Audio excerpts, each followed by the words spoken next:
నేను సినిమా ఎలా అనుకుంటున్నానంటే, ఒక పిల్లల్ని మనం థియేటర్‌కి తీసుకెళ్ళామనుకోండి, ఒక క్షణం కూడా పేరెంట్‌గా నేను ఎంబారస్‌గా ఫీల్ అవ్వకూడదు. సో, అయ్యో! పిల్లలు పక్కనున్నారే అన్న ఈ భావన వాళ్ళకి కూడా రాకూడదు. అంత నీట్‌గా ఉండాలి. నేను చేసే ఏ సినిమా అయినా సరే, ఇది నేను పెట్టుకున్న ప్రిన్సిపల్ అండి. అలాగే సినిమాలో నేర్చుకోదగిన అంశం ఏదో ఒకటి ఉండాలి. అఫ్‌కోర్స్ ఎంటర్‌టైన్‌మెంట్‌తో చేయొచ్చు. ఏదైనా ఏం చెప్పినా కానీ మనం ఒక వాల్యూస్ అనేది మనం ఒక పాజిటివిటీని మనం సొసైటీలో క్రియేట్ చేయగలనేది ఒకటిను. అలాగే వచ్చిన డబ్బులు అగైన్ ఇందాక చెప్పినట్టుగా దాన్ని సొసైటీ కోసం ఉపయోగించాలనేది ఈ 2 నా ధ్యేయాలండి. That's amazing sir. ఒకటి నిర్మాణంలో మీరు కలిసి వర్క్ చేయడం మీ మనసుకు నచ్చిన పని. అలాగే ఇప్పుడు తీసే సినిమాలు కూడా సొసైటీలో సొసైటీకి ఉపయోగపడే సొసైటీ కోసం చేసే సినిమాలు ఏవైతే ఉన్నాయో ఇవి చేస్తూ ఉంటారు. అపార్ట్ ఫ్రమ్ దిస్ అంటే రెస్ట్ ఆఫ్ ది లైఫ్ అంతా కూడా మీరు ఎలా ప్లాన్ చేసుకున్నారు సార్? అంతేనండి. నేను start help foundation service through art start help foundation అని నాకు ఓన్ ఫౌండేషన్ ఆథరైజేషన్ వచ్చేసింది దాని ద్వారానే. సో ఈ ఈ ఒక బ్రాండ్ ఇమేజ్ని క్రియేట్ చేయాలి. ఓకే, స్టార్ట్ హెల్ప్ ఫౌండేషన్ ఇప్పుడు బ్రహ్మ ఆర్ట్ క్రియేషన్ అనేది మా బ్యానర్ పేరు. ఈ బ్రహ్మ ఆర్ట్ క్రియేషన్ ద్వారా ఇక్కడ నుంచి చేయబోయే సినిమాలన్నీ కూడాను ఈ వాల్యూస్తో ఉన్నవి ప్లస్ కమర్షియల్గా సక్సెస్ చేసి సో దాని అవుట్కమ్ని మనం ప్రజల కోసం సొసైటీ కోసం వినియోగించాలనేది మా ఆలోచన.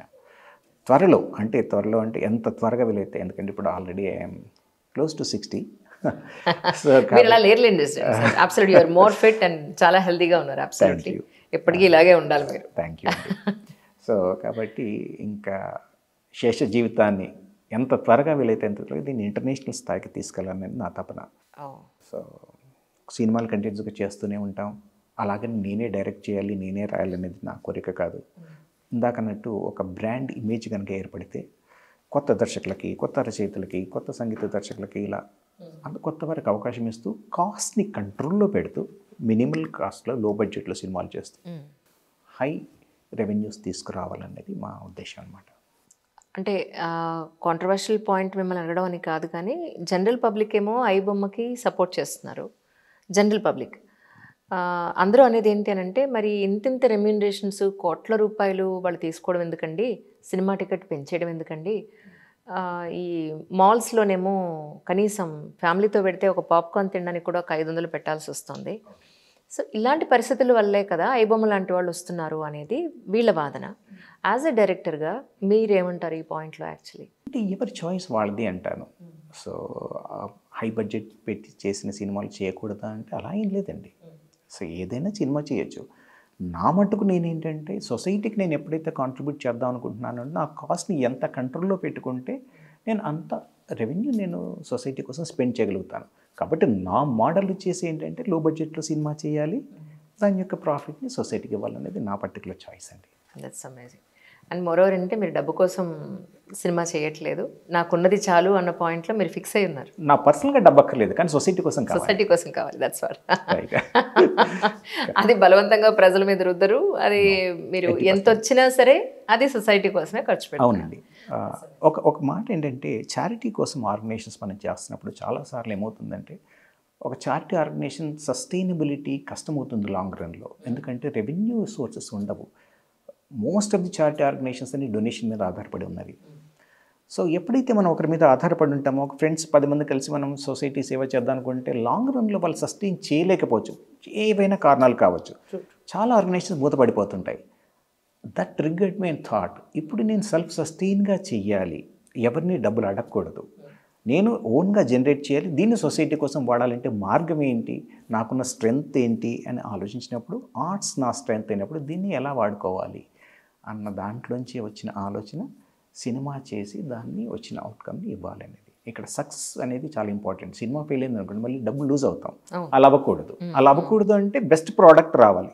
ఎప్పుడు వస్తుంది? మంచి కథ, మంచి స్క్రీన్ ప్లే, మంచి మాటలు, మంచి దర్శకత్వం అన్నీ కలగలిపి ఉన్నప్పుడే మనకు వస్తుంది. సో రేపు ప్రొద్దున్న సినిమాలు చేసినప్పుడు 1000 మంది దర్శకులు ఉంటే అందులో బెస్ట్ అప్కమింగ్ ఆర్టిస్ట్ని తీసుకుంటాను, 1000 మంది నటులు ఉంటే అందులో మంచి వాళ్ళని తీసుకుంటాను. ఇలా the best of all combination, the chance of getting success also the best. కాబట్టి ఖచ్చితంగా 90% అది హిట్ అవుతుందన్న నమ్మకం నాకుంది. అప్పుడు మనం డబ్బులు లూజ్ అయ్యే సమస్య ఉండకపోవచ్చు. కానీ మీరు మూవీ రిలీజ్ చేసినప్పుడు ఇన్నాళ్ళలో ఎప్పుడైనా థియేటర్స్ పాయింట్ ఆఫ్ వ్యూలో మీకు ఎప్పుడు ఇబ్బంది అవ్వలేదా సార్? అయిందండి. థియేటర్స్ పరంగా తప్పకుండా ఇబ్బంది అయింది. కాకపోతే తెలిసిన వాళ్ళు ఉండడం మూలాన సో దాన్ని ఓవర్కమ్ చేసాము. మేము ఓన్ రిలీజ్ చేసుకోవాల్సి వచ్చింది కొన్నిసార్లు. సో అక్కడ ఫైనాన్షియల్గా కొంచెం అదే ఇప్పుడు ఒక్క ఈ బేస్ పాయింట్ అందుకోసం వింటాను. ఒక కమర్షియల్ సక్సెస్ కనుక వస్తే మనకి ఇటువంటి ప్రాబ్లమ్స్ భవిష్యత్తులో రావు. So this is a stepping stone for my future అని చెప్పాలి ఈ 3-1 మూవీ. True true. కానీ అంటే చాలామంది ఏం చేస్తున్నారంటే ఆమ్, ఒక మూవీ ఇలా తీసిన తర్వాత ఎవరో ఒకళ్ళు పెద్దవాళ్ళ దగ్గర తీసుకెళ్ళి ఇది మేము తీసామండి మాకు సపోర్ట్ చేయండి అనో వాళ్ళు రిలీజ్ వాళ్ళ బ్యానర్ మీద చేయడం ఇలా ఏదో సపోర్ట్ తీసుకుంటున్నారు. సో అలాంటిది ఏమన్నా మీరు చేసే ఉద్దేశంలో ఉన్నారా? అవసరమైతే తప్పకుండా చేస్తానండి. ఎందుకంటే ఈ సినిమా సక్సెస్ అవడం అనేది నాకు చాలా ముఖ్యం. సో ఇప్పుడు నాకున్న పరిధి నాకున్న పరిచయాలు సరిపోకపోవచ్చు. ఈ సినిమా నేను ప్రివ్యూ వేసినప్పుడు ఐ వాంట్ ఇన్వైట్ ఎవ్రీవన్. ఒకవేళ ఎవరైనా వచ్చేసి ఈ సినిమా చాలా బాగుంది మేము రిలీజ్ చేస్తాము అంటే I don't mind going through them. ఎందుకంటే నిన్ననే నేను ఒక మూవీ ప్రీ రిలీజ్ దానికి ఇలాగ ఇంటర్వ్యూ కోసం వెళ్తే యంగ్స్టర్స్ అందరూ కలిసి తీశారు. అప్పుడే జస్ట్ పాస్డ్ అవుట్ అయ్యారు. వాళ్ళ టెక్నికల్ సర్టిఫైడ్ కోర్సెస్లోంచి అది ఎడిటర్ కావచ్చు కెమెరామెన్ కావచ్చు వీళ్ళందరూ కలిసి తీశారు సినిమా. Very nice. సో అది చాలా బాగా నచ్చి సురేష్ బాబు గారు ఇది నేనే రిలీజ్ చేస్తానని చెప్పని రాణా గారు సురేష్ బాబు గారు రావడం జరిగింది. సో అలా ఏదైనా మీకు దానికి జరిగితే మిరాకిల్ కదా అనేది నా పాయింట్. అవునండి తప్పకుండా absolutely I'm going to approach all of them. So వాళ్ళని కూడా ఒకసారి సినిమా చూడమని రిక్వెస్ట్ చేస్తాను. వాళ్ళకి నచ్చితే వాళ్ళ ద్వారా వెళ్ళడానికి ఎటువంటి అభ్యంతరం లేదండి. కానీ ఎంత మంచి ప్రొడక్ట్ చేసినా వాళ్ళని పిలవాలి వాళ్ళు చూడాలి దీని అన్నింటికి మనకు ఎంత ఓపిక కావాలి కదా సార్. కొన్ని టైం బాండ్ మనకు తప్పదు. ఓపిక ఉండాల్సిందే. నిజం నిజం జరగాల్సిందే. నిజం నిజం. చాలా సంతోషం సార్. మీరు అనుకున్న నిబద్ధత ప్రకారం ఏదైతే మీరు అనుకున్నారో ఇవన్నీ కూడా ఇన్నాళ్ళు మీరు దాన్ని సస్టైన్ చేసుకుంటూ వచ్చారు. ఇదే ఇంకా ముందు కూడా నడవాలని కమర్షియల్ హిట్ మీరు 100% సాధించాలి. ప్రజల్లోకి వెళ్ళాలి. మీరు అనుకున్న సేవా కార్యక్రమాలు ఏవైతే ఉన్నాయో అవి ఇంకా పెద్ద స్థాయిలో అవి జరగాలి. ఇవన్నీ సూపర్ హిట్ అయితే. సో అది జరగాలని మనస్ఫూర్తిగా కోరుకుంటున్నాను.